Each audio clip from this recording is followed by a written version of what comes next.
పిల్లలు ఉన్నారే ప్రశాంతంగా తాగనివ్వర్రా. ప్రశు ఎందుకు కాల్ లిఫ్ట్ చేయలేదు? ఏం లేదనే. తాగినావు కదా? లేదు. ప్రశు హ? ఏంటి కాల్ లిఫ్ట్ చేయలేదు? పంటి నొప్పా? ఎట్లా తప్పించుకోవాలి? డాక్టర్ దగ్గరికి వెళ్దాం పదా. ఏం లేదులే బాబా, ఈ మౌత్ వాష్ వాడు తగ్గిపోతుంది.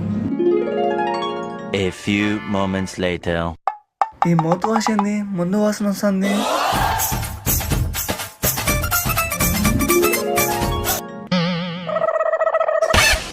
ప్రశు ఆ? తాగినావా? మందు వాసన వస్తుంది. మరి పంటి నొప్పి తగ్గాలి కదా ప్రశు, తాగు.